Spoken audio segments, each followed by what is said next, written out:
What's up guys, I'm Simon here with Z1 Off-Road, and today we're going to be installing our prototype diff cover shield on our D41 Frontier. So I'll show you what that kit includes. We've got the rear section. This is the diff cover shield, so this is going to go right over our diff cover and protect, you know, that thin sheet metal part. And we've got our hardware here as well. So got 4 studs.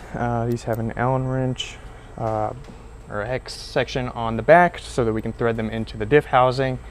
And then we've got our nuts here as well. Your kit's going to come with flange nuts, so you won't have to use a washer, which is going to be nice. For now, this is a prototype, so we're going to be using these nuts with a washer. And then some of your kits, depending on which one you get, are going to come with this shim. Basically, what this does is if you're running the diff cover shield with our soon to come out lower skid that protects the other half of the diff housing, you're just going to want to throw this in between them. And if your kit does not include this, you don't have to worry about it. Since we're not installing the front half of the diff shield today, we won't need this today, so we'll just set it aside. Now, you should be able to do this without having to reseal the diff cover. However, it's not completely out of the question. Most trucks are going to be able to take these 4 out.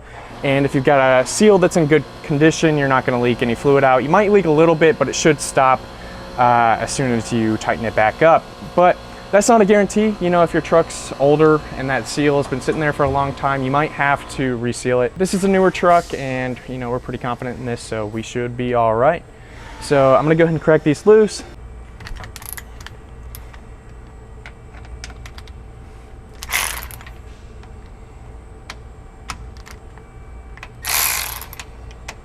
One more.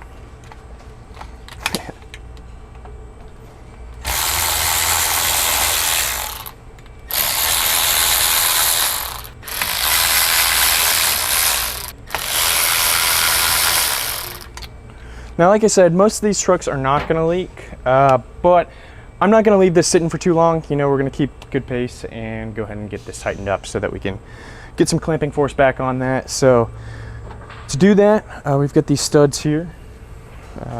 Just going to thread these into the axle tube or axle housing. Get those started by hand.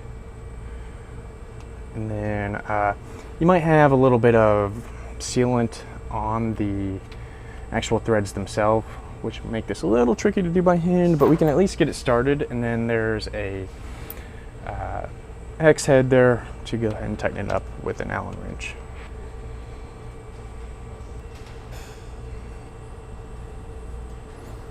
All right, I'm gonna grab a hex key real quick. We'll snug those in a little bit farther. So I started these by hand, and I'm gonna go ahead and tighten them up by hand just a little bit. So we'll get these basically as far in as I can go, and make sure that we leave enough poking out for the nuts to thread on, but that should be no problem.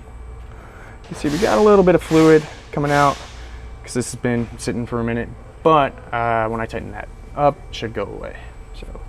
So that's good. Those are poking out. I'm gonna grab a wipe real quick. All right, so we got these studs threaded in, and we can just slide this up into place. Nice and easy, and then start our nuts on there.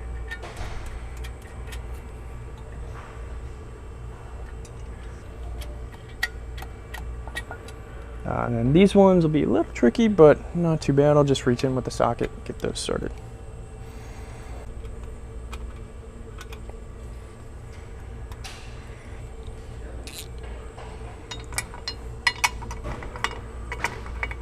Sweet.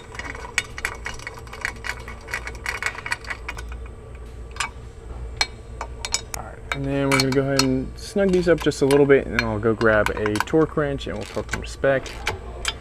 Alright, so I've got a torque wrench here, and I'm going to torque these down to right about 30 foot-pounds. Don't want to go over that because you can strip out the threads on the axle housing, which would be quite a bummer.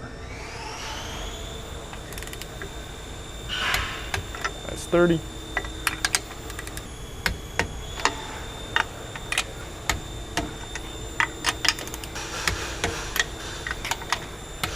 Good, so that's that. That's how you install the diff cover shield. This thing's gonna help a lot.